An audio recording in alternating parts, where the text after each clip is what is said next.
it was quite an exciting event, as we'll show you from some of the highlights, the pictures from that celebrity race. It didn't seem that most of the celebrities were too worried about keeping the cars in one piece, as you can see. Incident right at the start of the race with several cars being involved, and it didn't end there either. There were some good battles going on for position, but there was an awful lot of panel damage being done to these poor Toyotas, and somebody's going to have an awful lot of work to do. And one of the guys who was involved in a lot of that action itself was Sir Jack Brabham. He was running well, as you can see here, but it all went wrong on the start-finish straight as he got a nudge from behind and went into a dramatic spin. Yeah, Tommy Kendall there, not very gentlemanly by the three-time Trans Am champion. Looked like Sir Jack moved across a little bit on him though, didn't it? So perhaps not all Tommy Kendall's fault, but Jack emerged from that at least unscathed and was able to continue the race, albeit with the car somewhat looking second-hand. Well, that was the celebrity race that took place yesterday with all sorts of fun and games, keeping the crowd entertained.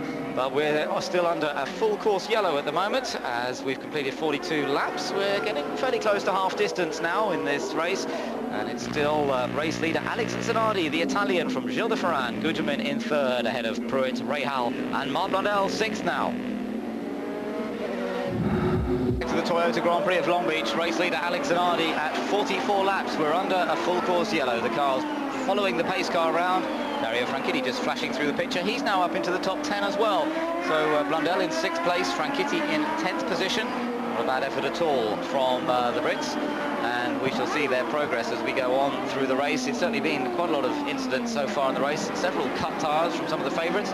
There another good view of the harbour here in Long Beach. Lots of boats around of various types, really, sort of working boats and pleasure boats as well, making up the numbers in the harbour. And we're looking as though we're getting ready to go green once again. Yes, the green flag is coming out this lap. So Alex Zanardi blasts it out of the hairpin, doesn't he? Look at that. He really has disappeared from Michael Andretti, who's a lap down. Yeah, and it's Hiro Matsushita, I think, there, who was the second car on the track. And I don't know what Hiro thinks he's doing. He's holding up the other two cars there. Finally, Gilles de Ferran able to get past him, and also able to get past Roberto Moreno, who is 2 laps down, actually in 21st position there. But an appalling piece of driving, I think, one has to say, by Hiro Matsushita. He has to keep out of the way in that situation. Yes, but he doesn't want to, he shouldn't drop back too far, should he? He effectively dropped back too far from Zanardi. Didn't give anybody a chance. They weren't allowed to overtake him until they got to the start-finish line anyway. So he really should have kept his foot in and accelerated after Zanardi. But in the end, he caused a bit of a delay for those behind. So Gilles de Ferran now has some work to do, but he does have clear track ahead of him now. So are we going to see the Walker Racing car, the Reynard Honda Goodyear of Gilles de Ferran, now begin to close back up again to the Reynard Honda but Firestone-tired car of Alex Zanardi? This is going to be quite interesting over the next few laps, so try and keep an eye on the lap times as they come round. That first flying lap, a faster lap from de Ferran than it was from Zanardi, even with the overtaking manoeuvre on Moreno at the end of the straight there, as Gugelmin there is in 3rd position behind Moreno. But Moreno 2 laps down, remember. Then it's Scott Pruitt and Bobby Rahal, with Marc Blondel in a competitive 6th position at the moment. And let's see whether he can make further progress on that. The main thing at the moment seems to be just stay out of trouble and keep the tyres in one piece. We've had our first round of pit stops, still one more round of pit stops to go later in the race, but we're a little way away from that as yet. And a couple of people out of sequence effectively on their stops. Jimmy Vasser and Raoul Boisel, of course, the leader through that early middle stages of the race, let's say, and they're back in number 40, Raoul Boisel back in 16th place, Jimmy Vasser in 18th. But you know, there are still 60-odd laps to go. There's plenty of time for them to get back into contention if the cards fall their way. Yes, we shall see as Gilles de Ferran crosses the line. The gap between himself and de Ferran, 1.7 seconds, and again he was slightly faster on that lap. Yeah, he pulled up a half a second that lap, didn't he? So Gilles de Ferran 53.5 that time around, 53.9 of the race leader Alex Zanardi, 1.7 seconds of difference there, and exactly the same gap back to Mauricio Gugelmin in 3rd place. And exactly the same gap actually to Scott Pruitt in 4th place, so a little bit strung out at this stage in the game. Yes, but de Ferran is trying to close, trying to reel into Alex Zanardi. And of course what may happen is we could see another pit lane battle. If we look back at that first pit stop, what effectively happened was it was a better stop from Chip Ganassi than it was from Walker Racing. We've got Max Papis. You should have been there with me, I kept on going, I wanted to go to the end, but unfortunately it was not a good day for us. And how much damage to the race car do you think? I got the water just in time. I don't think my mechanics have to do too much job. But Toyota, I think we have to develop a lot, and I hope they will come out with a very good product very short. In your estimation, what is this racetrack like? How are the driving conditions today? Today, the racetrack is in very good condition. There's a lot of debris offline, especially in this fast bend, and you can pick up a lot of bad rubber on your tires. But you know, in the corner, you know, track is pretty good. Thanks, Max. Bob? Interesting to hear Max's comments about the debris offline, and that may well just be the cause of these cut tires so far. Particularly there, perhaps, on the exit of that very, very tight hairpin there. There are certainly some marbles will tend to collect on the exit of the corner there, and if you're brushing up right against the wall, there is the danger that you might just pick up something nasty in the tyres. Perhaps that's what's caused those problems for Michael Andretti. Gilles de Fran's last lap, another 0.3 of a second faster than Alex Zanardi. You can see for yourselves that he's closed the gap up once more, and now de Ferran begins to put the race leader under pressure. But Zanardi knows just how difficult it is to overtake here, and he was in this position last week in Surfers Paradise when he had Paul Tracy bearing down on him. He's not going to be too concerned that de Ferran may be slightly quicker, because it's going to be the opportunity to go past that really matters. Of course, we did see Zanardi make a little mistake last weekend when Tracy got close. Zanardi just locked the brakes a little bit. That gave Tracy the opportunity. Perhaps Alex will be a bit more cautious this time. Yeah, a good battle, I think, shaping up here. We're this is lap 50, just about to be completed by the race leader. There's Paul Jasperoff again, the rookie driver. Where is he there? The end of the main straightaway, the end of Shoreline Drive. Here comes Alex Zanardi. There is Gilles de Ferran behind him. Then the lapped car of Roberto Moreno, and a gap then back to Mauricio Gugelmin.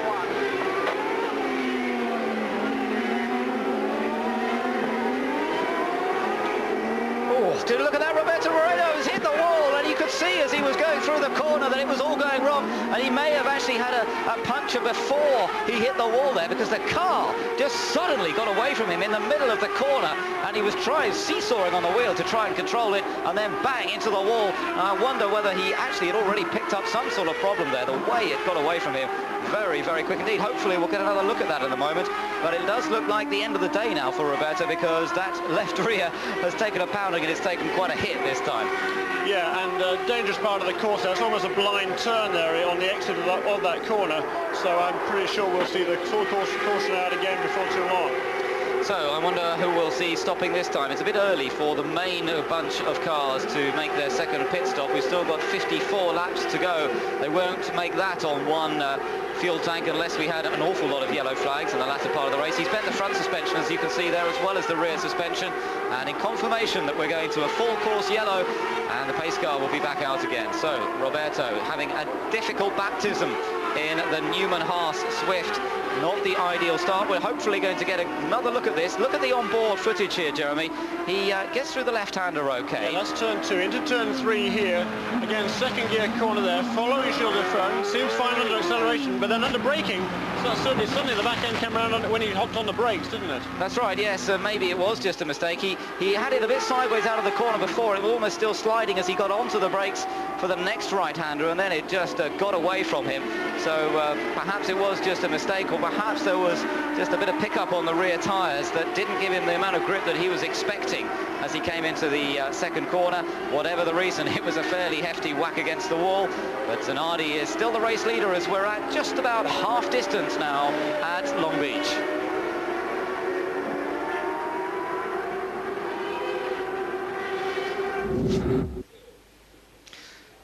Back with us at Long Beach, and the Toyota Grand Prix of Long Beach continues under yellow flag at the moment, with Zanardi from de Ferran, Gugelmin third, then Pruitt, Rahal, Mark Blundell in 6th position, Parker Johnston in 7th. He'll have to watch out for him. They did have a little bit of contact last weekend in Surfers Paradise. Brian Herter in 8th, Alonso Jr. in 9th, and Dario Franchitti rounds out the top 10 so far. The Newman-Haas crew in trouble. Obviously, and we can hear from Christian. That I can't be part of the race, but the accident could have gone a lot worse in Surfers, and I'm happy in that sense. And hopefully in a couple of weeks I'll be back in the car again.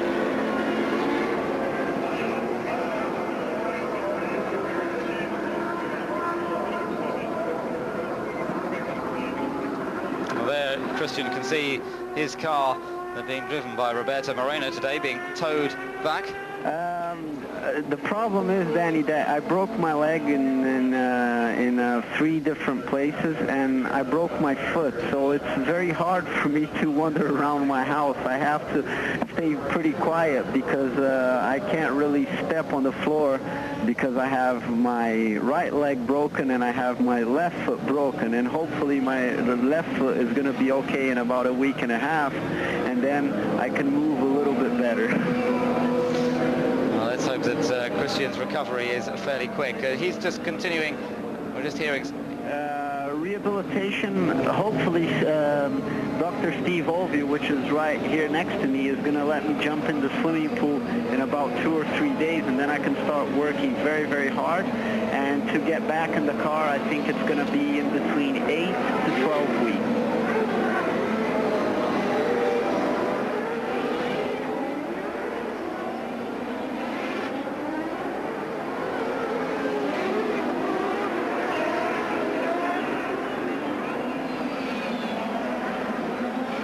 So that was Christian Fittipaldi. Well, thank you very much, and as you said, I'm also very, very happy that everything worked really well. It could have been a lot worse for me. Good to hear that he's now back from Australia in his hometown, or adopted hometown here in the United States of Miami, and let's wish him well for his recovery as quickly as possible, get back out in the championship. But as we saw just now, his car, the car being driven by Roberto Moreno this weekend, being towed out of the way, and we should be able to get the race underway once more in a few moments. 55 laps completed now, with Zanardi leading, and the pace car light is out, so we should be on for a restart fairly soon.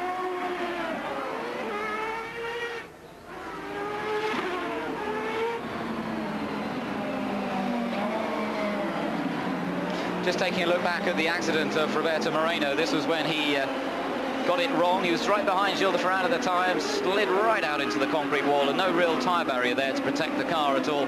And once again, you can see he had the opposite lock-on applied already here. Then he seemed to get onto the brakes and then had to correct it again. Very odd as he came out of that one. Yeah, you're absolutely right. They see clearly there was some left lock in that car. As we go green again, here goes Alex Zanardi taking the green flag. That's 56 laps in the book. Gilles de Ferran chasing him, Mauricio Guzman, Scott Pruitt, the rest of the field. But a good restart there by Alex Zanardi. Once again, a good restart, and also there's no other slower cars in between them, so we've got a clean battle on between Zanardi, de Ferran and Gugelmin, the top 3, and they've been really the top 3 over the whole weekend so far in terms of the practice sessions, the qualifying, and in the race itself. Gugelmin running very competitively this year. There he is in 3rd place once again, position that he had in Surfers Paradise last week until pretty close towards the end, and then unfortunately he made that move on Jimmy Vasser, which put both himself and Vasser out. Maybe this weekend will be Gugelmin's weekend. It's about time he had a really top result again. Yeah, he was certainly kicking himself after the race last weekend. He knew he had a car that was at least a 3rd place car. That's where he was running at the time, and he just admitted that he got a little bit greedy and tried to take away a position when really he should have bided his time and waited for a much clearer opportunity. So he'd be out to make amends here for the Hollywood Pat West team. Behind him, he's got Scott Pruitt in the 4th position, 5th place for Bobby Rahal, and Mark Blundell in 6th place. And we'll just see if we can see Mark in the background. He's just lost touch a little bit with the group. Not far behind, though, so still ready to pick up any pieces should anything happen to the top 6 cars. On board with Bobby Rahal now, lying in 5th place. As I say, Blundell is not far behind him. I don't think we'll get much chance to see him in the mirrors, but Blundell is the next car on the road. Yeah, the nice view of that Miller Lite Reynard there of Bobby Rahal.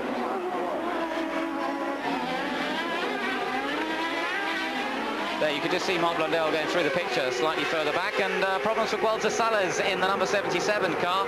Sales also asking for a push. He's gone down the escape road as well, and he was in 16th place, as you can see from the classification. The Brazilian, the guy who got hit by Gilles de Ferran in the practice sessions when Sales' engine cut. There was very little that Ferran could do about it. There was nowhere to go but into the back of the white car and demolished the left rear suspension of that car. He's now gone down the escape road, but the marshals are not terribly keen to rush out there at the moment because there are too many cars bearing down on them from high speed, and sensibly they're waiting until there's a little bit of a break in the traffic. Yeah, a difficult place on the track there to go get that car, so with a bit of luck, Guelta Sales will be able to get that car out of harm's way without having to resort to another full course caution. Top 3, very, very close. In fact, top 4 very close to